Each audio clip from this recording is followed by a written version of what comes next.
Hello everyone, I am dark right now. Alright, hello everyone, I'm Master Silver and welcome to another breakdown. Today, we are doing the breakdown of Oedipus Rex, or in other words, my Greek tragedy performance.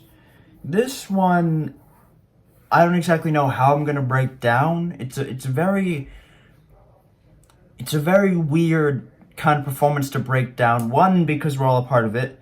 Two, because it's not your average performance. And three, we planned everything together, so there's not really any behind the scenes. It all just kind of culminated and it was kind of wash, rinse, repeat with every action we did. So I don't really know how I'm gonna break this down, but I'm gonna try breaking it down. Nevertheless, let us be on our way. So, also, I think the thumbnail for this performance in particular is very, very cool.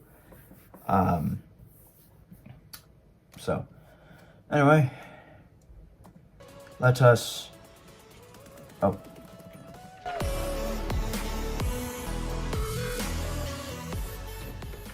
Comes to famous thieves from the Golden House. What message of deception from that sleep-throated zoo? Okay, once again, the audio might be a little weird, might be a bit blaring, a bit pitched, odd, and that's again because of YouTube, because it was fine on my phone. But just to point out everyone, I don't actually think it's that important to point out everyone, but I should point out, this is me. I am this guy right here. And for one reason. The reason you might be wondering why I have like a different colored robe on than most of the other people there is because of the end of the first scene we do. We got to choose between 3 scripts. If you don't know, Oedipus Rex is this huge production, very old and whatnot. But they took Oedipus Rex and they picked out 3 scenes that we could do. And initially we were only supposed to, we had different ways that we could have done it. So it could have been divided into smaller groups and do one scene, but because we decided to do all of us in one, as one, so this is all the grade 11s, the teacher made us do 2 scenes. And so we chose the first and the third scene, and not the second. Not that that means anything to you guys, because it's not like it was the literal first scene and the literal third scene. But out of the 3 options we got, we picked the first and the third because the second one just seemed so bland and boring. But yeah, so this is the first scene we picked. And honestly, I gotta admit, backstage, this scene was a lot more smooth than the second scene, in terms of production and whatnot. But that was, yeah. But at the end of the first scene, you'll understand why I'm wearing a different colored robe than most of these people here. What monstrous thing my brother saw to the seasons bring? You can really hear me. What that no man ever saw? What new monstrous thing? Trembling in every limb, I raise my loud and tortured cry. And in a sacred prayer, wait the deadly gods reply. Oh, chase the god of death, it leaves no shouting men. Bears no rattling shield, and yet consumes his form with pain, pain, pain. Famine takes what the plague spares, and all the crops are lost. No new life fills the empty place. Ghost what's after ghost. Ghost, what's after? Ghost what's after ghost what's after ghost what's after. To Your barks on western shore, and split the lighted birds. Sorrow speaks to sorrow, and no comfort finds in words. Hurrying into the land of thieves with the fair wind behind. Out onto that formless deep where no man can find. For all the world enfolding sea. Yeah, okay, so I should point out there. You'll notice that everyone else is reaching to I believe that's Caitlin, who was my partner in theater history. But you notice that instead of like reaching out because everyone else was reaching out and I couldn't really reach out, I just did that. I had the power. But yeah, I don't know. I'm relatively in the front there. Also, I gotta say, this was the hardest performance to do in terms of costume because I was always so warm. Like, you don't understand the amount of layers we had to put on. I have black socks on, right, because we didn't wear shoes, just because shoes would have thrown our costumes off. We were all supposed to look identical that way. I have black socks and then black pants on. Actually, I have, and this wasn't part of the thing, this was just for efficiency on my part. I had black dress pants on over top of jeans, so that way when I took the black dress pants off, I was just in jeans, and it was, you know, that way I didn't have to go and change and risk being seen with my pants off, because that's always a fear I have. But then I have a black shirt on underneath, and then over that, I'm wearing a jacket. It's a light jacket, but I'm wearing a jacket inside out. That way you can't see much of the bench logos and whatnot. And so it's just over my head. But that, I don't know if you guys noticed or not, but in case you don't, I have a heat sensitivity. So for me, I was dying in this. I was sweating up a storm. And not to help with the robes, because the robes weren't exactly comfortable, but there they are. For all the world and golden sea. Master of the thunderhead! Set the lightning free!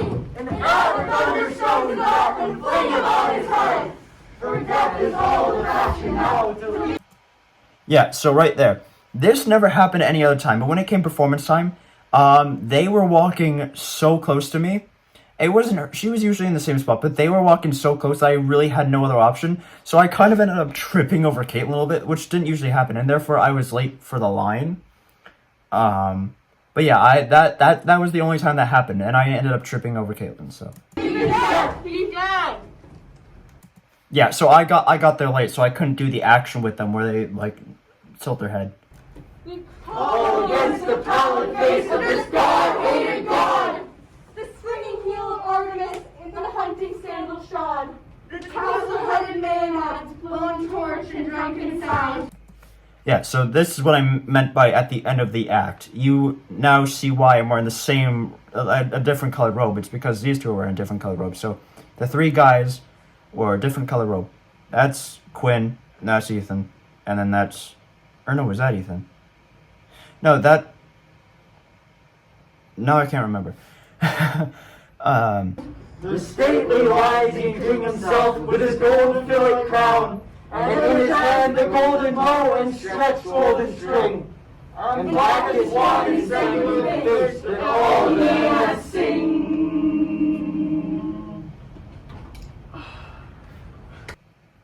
Yeah, you can already see some of them reaching for the mask, because we were all just really hot in our costumes. Yeah, you can even see me immediately, once I hear the applause going, I just immediately rush to take off my mask. And then this one, same robes, done like literally 2 seconds later. Like, I'm not even joking. We just went, switched masks, switched set. That was it. We're done. But yeah, so in this scene, I am right here. This was me right here. So I'm right there. I could actually probably, if I tried hard enough, I could point out who everyone is because I knew this. And this one has one more member than the last one because Isaiah,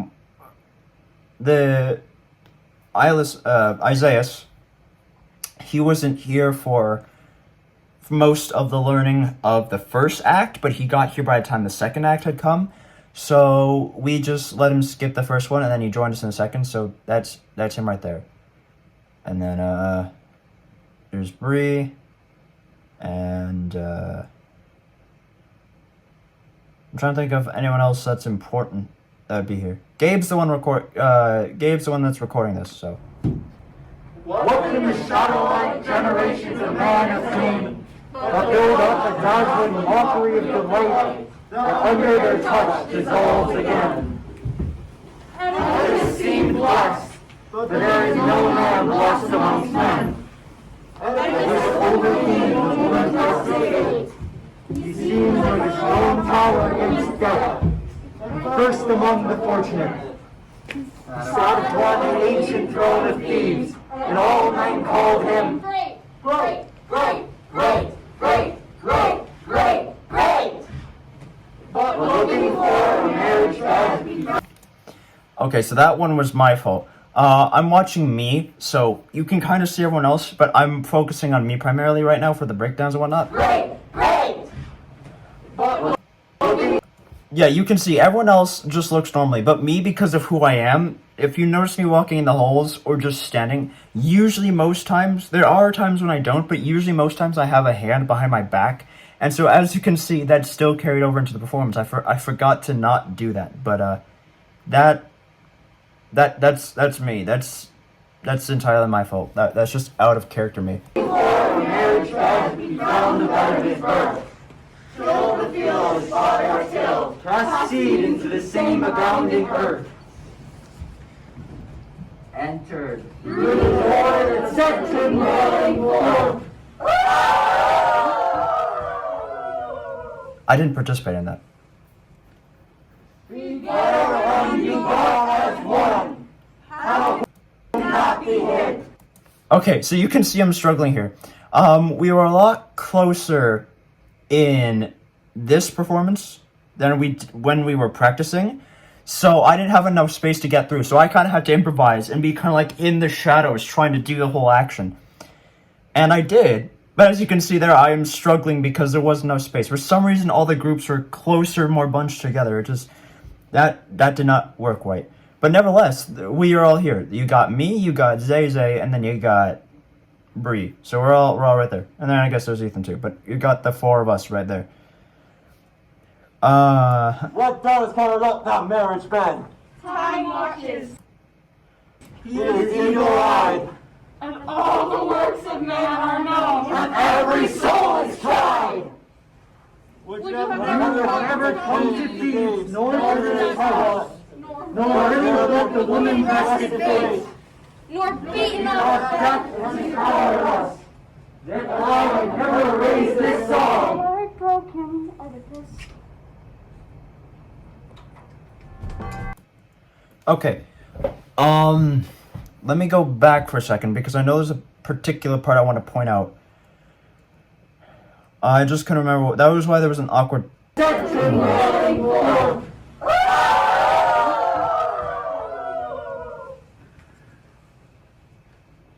That also didn't happen any other time, but the actual performance as well. The stumbling there. Together and be gone as one. How could not be hid? Okay, I think it is this part. So, to give a general understanding, as I mentioned in the beginning, there was a lot of tension amongst the group, especially with a group this big. There's always going to be there's no group in any situation, in any level of society, ever in any part of the world. There's no group this big that doesn't have some kind of issue. That because groups this big, that it's just hard to get them all to work as one. It's hard to be cohesive. And so we definitely struggled, especially with the first one. There was already difficulties with that, but eventually we grew confident interactions. We started learning the whole thing. We started getting very in flow. This one was a lot more rough around the edges. To get the second act done, it was crazy, especially when we started reaching towards the performance day. Things were rough. And I'm not going to go into specifics about what was rough and what wasn't, and who was an issue and who wasn't, and who said what and who did this. But because the tensions were so high, usually we figured out everything together and eventually we came up with some sort of conclusive decision, but we were so rough in the works and we were so hard to operate as a cohesive unit that we actually ended up having to divide the groups into 3 separate groups to figure out this part of the performance. So instead of figuring out the whole thing as one big class, we took little sections of the play and we gave them to a group of individuals and then had them figure out the actions for it. And that would be the actions we did for the scene. So for this part, this entire part where he's holding the mask and everything, and we're in these 3 lines, this was all figured out by my group. Not that I really figured it out. I mean, I did a little bit, but I wasn't a very big help in this because I understood the situation. And I'll get more into that later. I think I'll speak to that after the performance is done. But this was mainly Ethan's idea, is to have the 3 separate groups, because they separated this group into one to figure out one of the next scenes, and then they put this group into one to figure out another scene. But we figured out this scene. These were our couple lines that we had to figure out. So this was Ethan's idea, this set right here. And that just goes to show how, like, hard it was for all of us to work together. It was rough. Honestly, I would go to English with Michaela and Jess. Jess will appear in Culminating. Michaela I've already worked with on several occasions. But I'd go to English with them, and we'd sit there and be like, I'm not looking forward to drama. It's gonna be rough. Honestly, with how things have been the last couple of days, I don't really want to go. And that's literally what we used to talk about, briefly. I won't specify who said it at what point. I know I said it a few times. But I was not looking forward to drama because this was honestly really hard to do. It looks easy, and it's not that hard. Personally, it's not the hardest performance I've had to put on. But in terms of getting from point A to point B, this group, we couldn't work. We were absolutely horrible working as a whole giant unit, as one. It was insane. What does covered up that marriage bed? Time watches. He is eagle-eyed. But yeah, we also had to figure out these ones for ourselves too. So they figured out their action for that. We figured out our action first, and they figured out their action for that. All the works of man are known. And every soul is tried. Would you have ever thought? Yeah, and then this part we all agreed on together. But just to give final thoughts, this was a hard one to do. I don't think, actually, that's a lie. We did do another performance with a larger amount of actors in this one. But in terms of what I can show on YouTube, this is the biggest performance I've done, and probably the biggest performance I'll ever do in terms of just cast size. I actually have the masks. They hang up on my wall. And you can't really tell on camera. If I grab my masks, right? I had to buy these at Party City. We have actually splattered paint on them. So that's this performance. This is the second performance mask. So it's just painted red line and then splattered black. And then this was the first performance. So it was blue and then splattered gold. So honestly, it wasn't that bad. But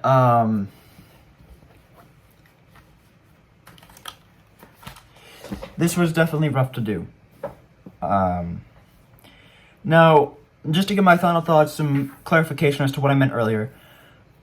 I didn't contribute most of the ideas as to actions, although people constantly demanded that I help.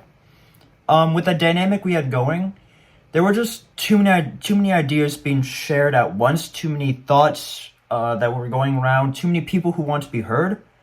So I fought this group a lot, and I wasn't, to most people, I'd still say I was one of the bigger problems, but to most people, you know, that I've asked about it, they've said I was fine, that I wasn't really a big issue. But it did piss some people off because I wouldn't give my thoughts most times on this performance. I refused to, honestly, and I fought the class often because I saw how this was going. I saw how it was turning out, and honestly, this group, incohesive is literally the perfect way to describe it. Like, I could not describe it in a more perfect way. It was just horrible. And so, with how many things I were trying to do and all these things, and with how much everyone was fighting each other already, I didn't want to give my thoughts. So, as much as I'd like to say that I tried, I pissed a lot of people off during this performance because I did not want to give any opinions, any suggestions, any of that kind of stuff, because I did a bit more towards the end, but still, I gave like a solid 2% of what you saw in this performance. Those are the ideas I gave, because I didn't want to add to the fire, and it created other fires, but I didn't want to add to the big fire. It was already a wildfire as is. But nevertheless, and that's about as much as I can share without, diving into the personal lives of other people and talking about things I'm not exactly allowed to share out in public and whatnot. So, yeah, I really, this was a rough performance to do. In terms of performance ranks, this one wasn't that fun for me, just because it was alright, but really it's not my style, It's unique and it was interesting to do at the time, but it's not really my style. If I could pick a performance, I'd rather do like a regular performance than this again, because this was kind of rough and everything, and I don't know, I don't know. This wasn't my favorite one to do, just because of the moral, not the moral, the morale backstage and the mental health backstage and everything. It was, I forget, I think it's morale. I'm pretty sure it's morale. But yeah, it was just, this was a rough thing to get through. And yeah, I think that wraps it up. So, the Antonin Artaud Theater History, that took near an hour to do, and this one barely took 20 minutes. Honestly, not bad. There was a lot more to talk about than I thought there was. Honestly, I thought I was going to be blanking the whole time, but apparently I was not. So, yeah. Nevertheless, that's going to wrap up this breakdown. The next breakdown we got to do... Is it culminating? Is it culminating already? Fascinating. I think it is. No, it's monologue. I have my monologue to do. But then it's culminating. So, thank you guys so much for watching. I'm Ezra, so like, comment, subscribe for more of this, more gamer vlogs, whatever else comes. I'll see you all very, very soon. Later, guys.